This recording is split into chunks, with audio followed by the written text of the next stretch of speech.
여러분 안녕하십니까? 뉴스데스크 제주를 시작하겠습니다.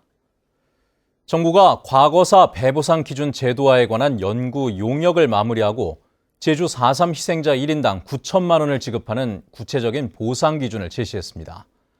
정부 기준을 토대로 한 4.3 특별법 일부 개정안은 내일 발의될 예정입니다. 홍수영 기자입니다. 행정안전부가 제주 4.3 희생자에 대한 구체적인 배보상 기준을 제시했습니다. 한국법제연구원과 한국형사법무정책연구원이 지난 2월부터 10여 차례에 걸친 전문가 자문과 유족 의견 수렴에 나선 지 8개월 만입니다. 기준에 따르면 정부는 유족들이 반발했던 등급별 차등 지급안을 철회하고 의료 지원급 등 적극 손해와 정신적 손해를 포함해 1인당 보상액을 최대 9천만 원으로 산정했습니다. 후유 장애인과 수영인 희생자는 9천만 원 이하 범위에서 제주 4.3 희생자 명예회복위원회가 결정하도록 했습니다. 또 희생자가 사망하거나 행방불명된 경우 보상 청구권자는 보상 결정 당시 민법을 준용해 상속되도록 하고 사망 또는 행방불명 이후 신고된 혼인관계도 인정하는 특례도 적용하도록 했습니다. 다만 정부는 4.3 특별법에 명시된 위자료의 성격을 배상이 아닌 보상으로 해석했습니다. 4.3 희생자에 대한 배상과 보상이 혼재돼 있는 점을 고려해 적법과 위법 행위를 모두 아우르는 손해 전보까지 포함한다는 취지입니다. 보상이라는 의미는 국가의 책임을 인정한다는 의미고요. 과거 민주화운동법이라든가 그리고 5.18 특별법이라든가 다른 유사 법률과의 형평성도 맞춘 측면이 있습니다.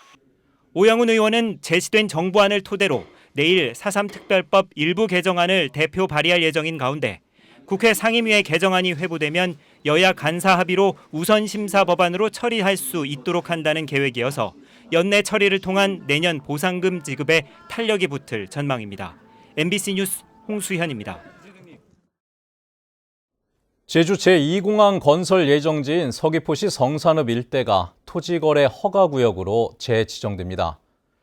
제주도 도시계획위원회는 서귀포시 성산읍 제2공항 건설 예정지와 주변 지역 5만 4천여 필지를 오는 2023년 11월까지 토지거래계약 허가구역으로 지정하는 안을 원안 수용했습니다.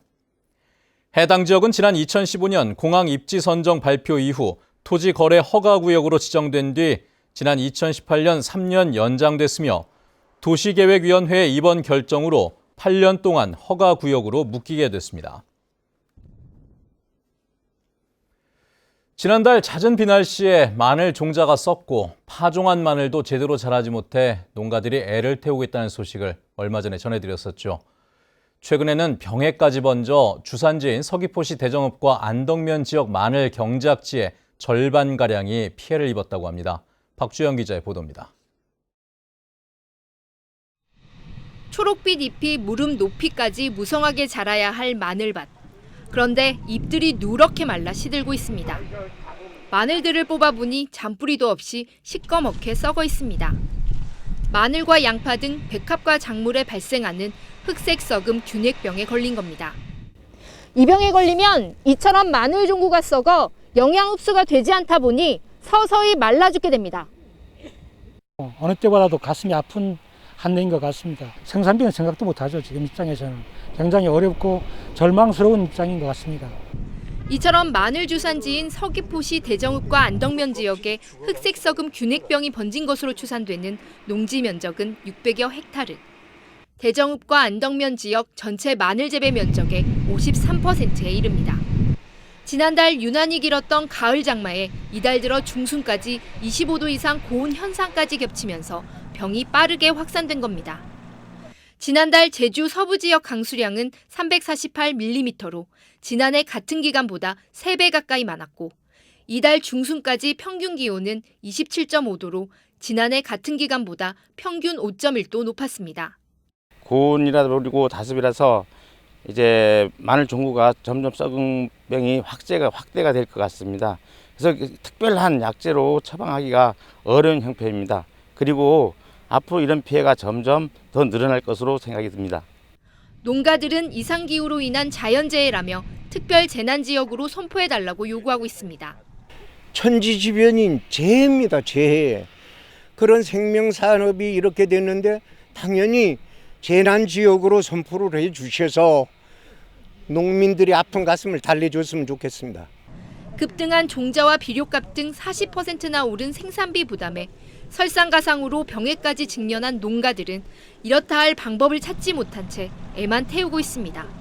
MBC 뉴스 박주연입니다. 코로나19 장기화로 해외로 가지 못한 관광객들이 제주로 몰리고 있죠. 이렇다 보니 미신고 숙박 영업도 기승을 부리고 있다고 합니다. 박혜진 기자의 보도입니다. 제주시 한림읍에 있는 한 상가주택. 단속반이 현관으로 들어가자 주인이 당황한 듯 서둘러 침대 위 시트를 정리합니다. 그렇게 알고 저는 이제 운영을 계속 했던 거죠. 손님이 나간 상태거든요. 이곳은 지난 2019년 말 폐업 신고해놓고 이후에도 1년 넘게 숙박 영업을 해온 것으로 조사 결과 드러났습니다. 사업자가 살아있다라고 제가 했기 때문에 근데 저희는 이제 그런 과정에 대한 내용은 실질적으로 알 수가 없잖아요. 인근의 한적한 곳에 위치한 또 다른 타운하우스. 주택이지만 안에서는 관광객이 나옵니다. 여기 오실 때 임대차 계약서 다 작성하시고 이렇게 오신 건가요? 저희 3주 임대라 그래야 되나? 그러면 오셨을 때 그런 수건이라든지 이불이나 샤워용품 이런 소모품들도 다 제공받으신 건가요? 제주도에 적발된 미신고 숙박 영업 행위는 올 들어서만 300여 건. 주로 빈방 정보를 안내하는 숙박 공유 사이트를 통해 예약과 거래가 이루어지고 있는데 코로나19가 장기화되면서 미신고 불법 숙박 영업은 더욱 급증하고 있습니다. 코로나 이전인 2018년 101건에서 지난해에는 542건으로 5배 넘게 증가한 겁니다. 합법적으로 허가를 받은 업주들은 피해를 호소합니다. 실제로 근데 많이 유입된다고 하더라도 불법 업소들이 많이 성행하면은 그게 다 어떻게 보면 나눠먹기식 그런 식으로 되기 때문에 실제로 정상적으로 숙박하는 업소들이 피해를 많이 보죠. 제주시는 전담팀까지 꾸려 대응에 나섰습니다.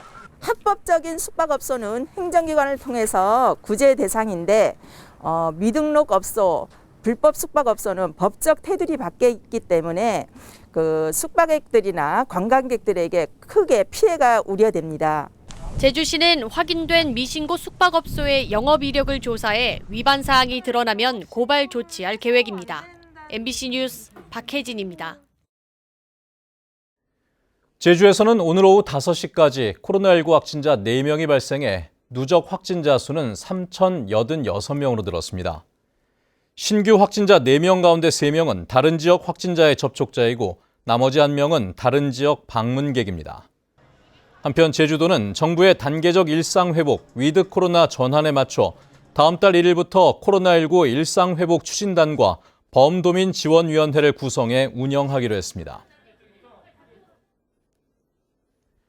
오늘 오후 6시 20분쯤 서귀포 시내 한 다가구 주택 3층에서 불이 났습니다. 이 불로 인해 주민 1명이 연기를 마셔 병원으로 옮겨졌고 세탁실 6.6제곱미터를 태웠습니다. 경찰과 소방당국은 목격자 등을 상대로 정확한 화재 원인을 조사하고 있습니다. 오늘 새벽 3시 40분쯤 제주시 애월읍의 한 양돈장에서 불이 나 돈사 10개 동 가운데 3개 동을 모두 태우고 돼지 400여 마리가 폐사했습니다. 불은 2시간여 만에 꺼졌는데 경찰과 소방당국은 정확한 화재 원인과 피해 규모를 조사하고 있습니다. 제주지방법원 제2형사부는 다른 사람의 신용카드를 훔쳐 쓰고 주점 관계자를 집으로 불러 성폭행하려다 미수에 그친 혐의 등으로 기소된 37살 김모 씨에게 징역 4년을 선고했습니다. 김 씨는 지난 3월 다른 사람의 신용카드를 훔쳐 식당과 주점 등에서 사용하고 단란주점에서 술값을 지불하지 않는 등 1,700여만 원을 부정 사용한 것은 물론 유흥업주 관계자에게 자신의 집에 가면 현금 인출이 가능한 카드가 있다며 불러낸 뒤 성폭행하려 한 혐의로 기소됐습니다. 5조 원에 이르는 차기 제주도 일반회계 금고에 농협은행이 재선정됐습니다. 제주도는 제주특별자치도 금고지정심의위원회를 열어 차기 도금고 일반회계 금융기관의 농협은행을 특별회계 기금 금융기관에는 제주은행을 선정했습니다. 제주도는 다음 달 오는 2024년까지 3년간 금고 업무 취급 약정을 체결할 예정입니다. 제11대 제주대학교 총장 선거가 다음 달 25일 온라인 투표로 진행됩니다. 후보 등록은 다음 달 8일부터 이틀 동안 이뤄지고 10일부터 보름 동안 선거 운동 기간을 거쳐 투표는 제주시 선거관리위원회가 위탁받아 진행될 예정입니다. 뉴스데스크 제주였습니다. 여러분 고맙습니다.